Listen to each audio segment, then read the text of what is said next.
Order कॉनिफेरल्स के तहत Pinus की हम बात करेंगे।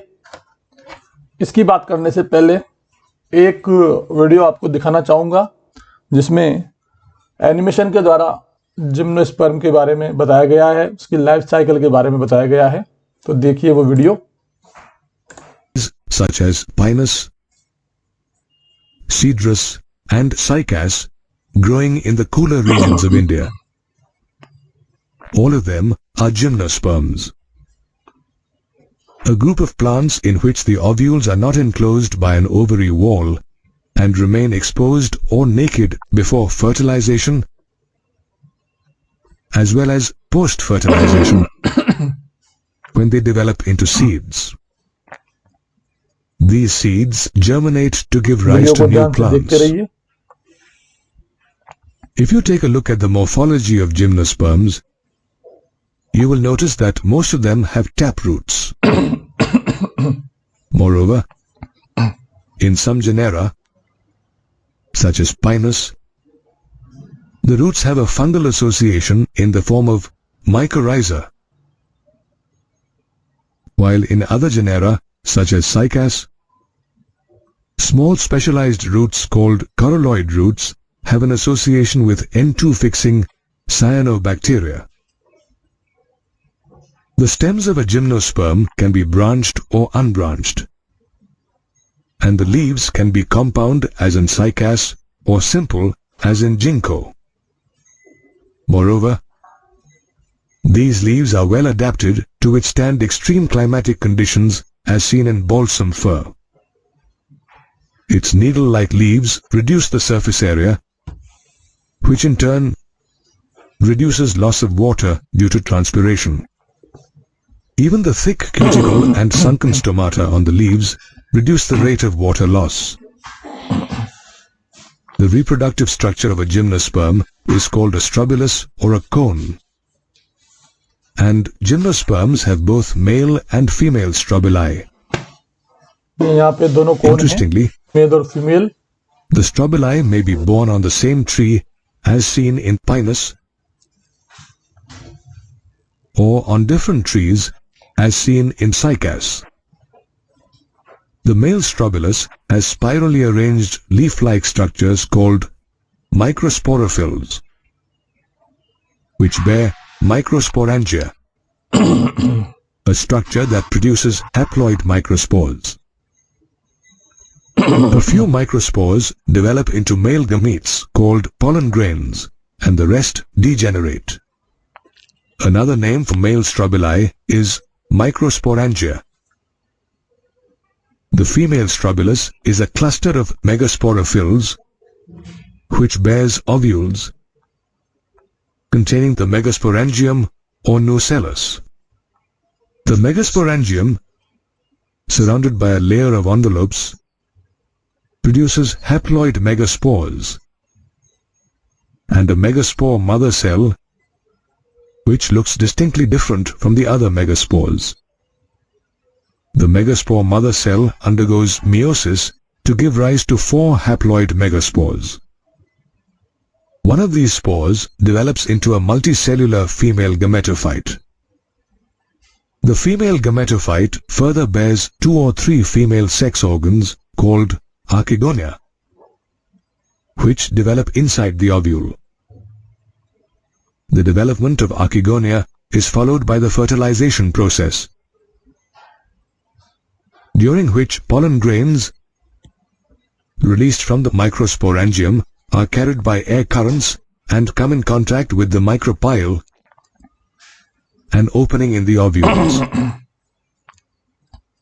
A pollen tube sprouts from the pollen grain and grows towards the archegonium, where it discharges the male gametes. These gametes fuse with the egg to form a zygote. Post-fertilization, the zygote develops into an embryo and the ovule into a seed. Interestingly, gymnosperms were the first plants to have a seed habit. Today, gymnosperms are widely used to make products such as varnish and cosmetics. They also provide us with lumber that's used to make furniture.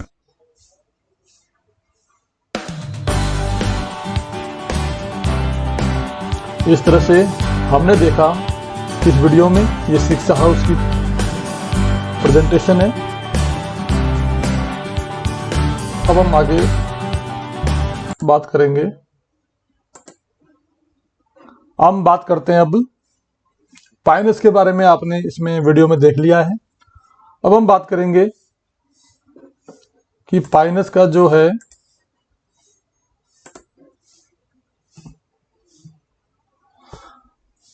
जड़ की संरचना के बारे में। Internal structure of root, pinus की जो मूल है उसकी आंतरिक संरचना। अगर हम जड़ का अनुप्रस्थ काटें तो निम्न प्रकार की स्ट्रक्चर हमें दिखाई देती है। आप यहाँ पे चित्र में देख सकते हैं, ये बिल्कुल डायग्राम यहाँ बताया गया है। ये इसका टीएस यानी अनुप्रस्थ काट है। सबसे पहली जो लेयर है वो है मूलीय त्वचा यानी एपिब्लेमा पेलिफेरस लेयर, जो ऊपर ऊपर दिखाई दे रही है यहाँ पे लेयर। यह एक स्तरीय परत होती है। इसकी कोशिकाएं छोटी और कुछ कोशिकाएं जो रूट हेयर्स हैं उनको जन्म देती है, यानी मूल रोम का निर्माण यहाँ पर इस लेयर के द्वारा होता है। दूसरी लेयर है यहाँ पे कॉर्टेक्स या वल्कुट। कई सारी पेरेन्काइमेटस सेल्स का बना होता है और बहुत सारी लेयर्स का होता है, और ये इसका काफी सारा जो हिस्सा है वो बनाता है कॉर्टेक्स वल्कुट। तीसरी लेयर है यहाँ पे अंतस्त्वचा या एंडोडर्मिस। यह एक स्तरीय कलर में भूरी और नारंगी कलर ये वाली होती है, और कोशिकाओं में जो है टेनिन से भरी होती है। कोशिकाएं यहाँ पे कि जो वॉल्स है वो टेनिन से भरी होती है। यह है इसकी एंडोडर्मिस। अब हम बात करते हैं इसके आगे वाली परत पेरिसाइकल की, यानी परिरंभ की। पेरिसाइकल रंभ की सबसे बाहरी लेयर है जो कई कोशिका स्तरों की बनी होती है। परिरंभ की कोशिकाएं स्टार्च व टेनिन से भरी होती है, यानी ये कोशिकाएं भी टेनिन से भरी हुई पाई जाएंगी। नेक्स्ट हम बात करते हैं स्टील सिस्टम की, यानी रंभ तंत्र की। जो यहाँ पे है ये जो एरिया है इसके पेरिसाइकल के बाद में वो पूरा एरिया इसमें आएगा स्टील सिस्टम में। यह डायार्च कंडीशन में होता है, यानी द्वि आदिधारु कंडीशन में होता है, किंतु कभी कभी यह ट्रायार्च और टेट्राज भी होता है। प्रत्येक जाइलम पूल का प्रोटोजाइलम द्विशाखित होकर जाइलम को अंग्रेजी वर्णमाला के वाई की आकृति का बनाता है। ये देखिए यहाँ पे जो जाइलम है ये वाई शेप में यहाँ पर बना हुआ है। इसका जो प्रोटोजाइलम है यानी मेटाजाइलम तो नीचे होता है, नीचे की तरफ जो बड़ी कोशिकाएं होती है। प्रोटोजाइलम वो होती है जो छोटी कोशिकाएं होती है, यानी वो द्विभाजन शाखन कर यहाँ पे वाई के शेप की आकृति बनाता है, जो हमें साफ साफ दिखाई देता है।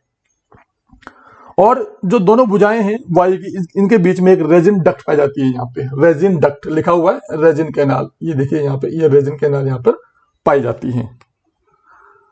जाइलम वाहिनिकाओं तथा फ्लोएम चालनी नाल नलिकाओं व पेरेन्काइमेटा कोशिकाओं का बना होता है। अब हम बात करते हैं मज्जा की, यानी पित्त की। यह छोटी तथा पेरेन्काइमेटस कोशिकाओं की बनी होती है, जो बिल्कुल बीच में यहाँ पे आपको दिखाई दे रही है पित्त। ये मज्जा की बात हम कर रहे हैं। अगर हम यहाँ पे सेकेंडरी ग्रोथ की बात करें तो पाइनस की जड़ में सेकेंडरी ग्रोथ डाइकोट्स जो रूट्स है उनके समान होती है। कैम्बियम केंद्र की ओर द्वितीयक जाइलम तथा बाहर की ओर सेकेंडरी फ्लोएम बनता है। कॉर्क कैम्बियम परिरंभ के बाहर परिवर्तित होता है और बाहर की ओर कॉर्क तथा भीतर की ओर सेकेंडरी कॉर्टेक्स को जन्म देता है। ये इस तरह से इसकी सेकेंडरी ग्रोथ यहाँ पे जड़ की पाई जाती है। अब हम बात करते हैं तनी के आंतरिक संरचना की, इंटरनल स्ट्रक्चर ऑफ स्टेम की। यानी तने की अगर हम टीएस काटें, अनुप्रस्थ काटें और इसको माइक्रोस्कोप में देखें तो हमें निम्न प्रकार का जो ये डायग्राम दिखाई देगा। वहां पे ये डायग्राम हाथ से बना हुआ है, सेक्शन कटिंग नहीं है। तो डायग्राम देखिए। सबसे पहला है यहाँ पे एपिडर्मिस। ये सबसे बाहरी जो लेयर है वह है एपिडर्मिस की, और एकदम सटी हुई, और इसके ऊपर क्यूटिकल की जो लेयर है वो पाई जाती है। दूसरी है कॉर्टेक्स। ये दो भागों का यहाँ पे बना होता है, बाह्य भाग और भीतरी भाग। कॉर्टेक्स यानी बाह्य भाग की बात करें तो बाह्य भाग ठीक जो एपिडर्मिस के उसके नीचे होता है, नीचे पाया जाता है। और जो भीतरी पेरेन्काइमेटस भाग है, इसके कई सारे लेयर्स होते हैं। जो नीचे की तरफ देखो यहाँ पे, ये पूरा नीचे वाला कोर्टेक्स पार्ट है। और इनकी कुछ कोशिकाओं में टैनिन भरा होता है तथा कुछ कोशिकाओं जो है रेजिन नाल यहाँ पर पाई जाती है। रेजिन कैनाल देखिए यहाँ पे, ये रेजिन कैनाल यहाँ पे की उपस्थिति यहाँ पे पाई गई है। इसके अलावा टैनिन सेल भी यहाँ पे मैंने दिखा रखी है। ये जो लाल लाल डॉट्स है, सारी टैनिन कोशिका यहाँ पे पाई गई है। अब हम बात करते हैं तीसरे पार्ट की, अंतस्त्वचा की, यानी एंडोडर्मिस की। यह वलकुट का सबसे भीतरी कोशिका स्तर होता है। इसको स्पष्ट रूप से नहीं पहचान सकते हैं, केवल एक तरह से यहाँ पे एंडोडर्मिस लिखा गया है और एक लाइन द्वारा इसको इंडिकेट किया गया है। चौथा है पेरिसाइकल, ये यहाँ पे ज्यादा स्पष्ट नहीं होता है। पांचवा है वेस्कुलर बंडल, सबसे महत्वपूर्ण बात, मज्जा को घेरे हुए संयुक्त प्रकार के समपार्श्विक प्रकार के अंत आदि दारुक एंडार्च कंडीशन में वो ओपन सवन पूल यहाँ पर पाए जाते हैं, एक रिंग के रूप में यहाँ पर आपको दिखाई दे रहे हैं। यहाँ पे जो सवन पूल्स हैं, ये देखिए यहाँ पे, ये एक जो रिंग बनी हुई है यहाँ पे सवन पूलों की, कंटिन्यू लगातार आपको दिखाई दे रहे हैं। और बीच में यहाँ पे ये है पित्त। सवन पूल प्राइमरी जो मेडुलरी रेस है, यानी प्राथमिक मज्जा किरणों के द्वारा एक दूसरे से अलग अलग रहते हैं। जो बीच में जो यहाँ पे स्पेस है, ये देखो यहाँ पे मज्जा किरणों का स्पेस ये रहा। ये सभी पूलों में एक एक स्पेस यहाँ पे दे रखा है, इनको मेडुलरी रेस बोलते हैं। और इनके द्वारा जो दोनों पूल हैं वो अलग अलग रहते हैं। इसके अलावा प्राइमरी जो कास्ट है उसमें भी रेजिन डक्ट पाई जाती है। इसके अलावा जो पित्त है वो पेरेन्काइमेटस कोशिकाओं की बनी होती है। पित्त यहाँ पे देखिए, जो बीच का पार्ट है वो पित्त है और ये पेरेन्काइमेटस कोशिकाओं की बनी होती है। इन कोशिकाओं से इस प्रकार से होता है, बता दूंगा आपको। इस छोटे छोटे यहाँ पे पेरेन्काइमेटस कोशिकाएं इस तरह से होती है, इस तरह से छोटी छोटी कोशिकाएं होती है, इस तरह से पेरेन्काइमेटस कोशिकाएं यहाँ पर पाई जाती हैं। जो स्थूलन है कई बार नहीं होता है, इसलिए इसको ध्यान न दे। केवल ये जो सिंपल प्रकार की कोशिकाएं हैं, ये है पेरेन्काइमेटस कोशिकाएं पाई जाती है। इसके अलावा अगर हम तने की सेकेंडरी ग्रोथ की हम बात करें तो पाइनस के तने में जो सेकेंडरी ग्रोथ है वो डाइकोट्स तने के समान होती है, जिसमें अंतरापूलीय एधा जो कैम्बियम है उसके उत्पन्न होने पर कैम्बियम का वलय बनता है, जो बाहर की ओर सेकेंडरी फ्लोएम तथा अंदर की ओर सेकेंडरी जाइलम बनाता है। एक ही कैम्बियम वलय जीवन पर्यंत क्रियाशील रहता है और प्रत्येक वर्ष द्वितीयक जाइलम और द्वितीयक फ्लोएम की एक वलय लगातार बनाता रहता है। यह वलय वार्षिक वलय कहलाती है, जो कि केवल डाइकोट्स में पाई जाती है। उनके सिम्टम भी यहाँ पर पाइनस में पाए जा रहे हैं। वार्षिक वलय में मोटी भित्ति युक्त तथा सक्रिय अंतकोशिक स्थल लुमेन वाली कोशिकाओं वाली शरदकाष्ठ तथा कम मोटी भित्ति वाली व चौड़े लुमेन वाली कोशिकाओं से बनी बसंत काष्ठ होती है। शरदकाष्ठ वाहिनिकाओं में छोटे परिवेशित गर्त तथा बसंत काष्ठ में बड़े परिवेशित गर्त उपस्थित होते हैं, जिन्हें हम टोरस कहते हैं। गर्त वाहिनिकाओं की अरिये तथा अनुप्रस्थ भित्तियों पर एक श्रेणी में व्यवस्थित होते हैं। द्वितीय काष्ठ में भी रेजिन डक्ट पाई जाती हैं।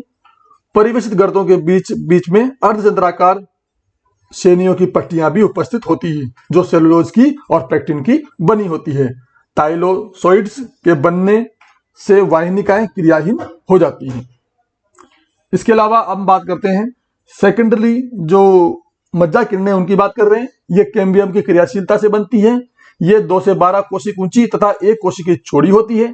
मज्जा किरणों की ऊंचाई तने के अरिये अनुदैर्ध्य काट को देखकर हम देख सकते हैं, जबकि स्पर्श रेखीय अनुदैर्ध्य काट में इनकी चौड़ाई और ऊंचाई दोनों को देखा जा सकता है। द्वितीय काष्ठ में उपस्थित मज्जा किरणों में मोटी भित्ति युक्त समकोणीय स्टार से बड़ी पेरेन्काइमेटस सेल्स यहाँ पर होती हैं, जिनमें सिंपल पिट्स यहाँ पर उपस्थित होते हैं। इन मज्जा किरणों के ऊपरी और निचले सिरों पर अनुप्रस्थीय रूप से लंबी 1 या 2 पंक्तियां छोटी वाहिनिकीय कोशिकाओं की होती है, जिन्हें उपांतीय किरण वाहिनिकाएं कहते हैं। इनकी पार्श्व और अंतिम भित्तियों पर परिवेशित गर्त पाए जाते हैं, जिसमें जलीय द्रवों का अरिय विषरण हो सके। द्वितीयक फ्लोएम व कैम्बियस क्षेत्र में किरण वाहिनिकाएं अनुपस्थित होती है। इनके स्थान पर अनुदैर्ध्य रूप से लंबी पतली भित्तिक कोशिकाएं पाई जाती हैं, जिनको एल्ब्यूबिनी कोशिकाएं कहते हैं। ये कोशिकाएं प्रोटीन युक्त कोशिकाएं होती है। और बात करते हैं पेरिड्रम की, कार कैम्बियम बाहरी वल्कुट की कोशिकाओं से उत्पन्न होता है, यानी जो कोर कैम्बियम कोशिकाएं बाहरी कोटेस कोशिकाएं उनसे बनता है पेरिड्रम, और ये बाहर की ओर सुबेरिन युक्त मृत कोशिकाओं द्वारा निर्मित कॉर्क और अंदर की ओर सेकेंडरी कोटेक्स को जन्म देता है। कॉर्क स्तंभ के आंतर उत्तकों की समीक्षा करता है। इस तरह से हमने बात की इसकी स्टेम की आंतरिक स्ट्रक्चर की। इस वीडियो में जितने भी फोटोग्राफ्स हैं वो सब गूगल इमेज से लिए गए हैं और वीडियो भी गूगल से लिया गया है, इसलिए इसका रेफरेंस उन्हीं को जाता है। सभी का बहुत बहुत आभार और धन्यवाद।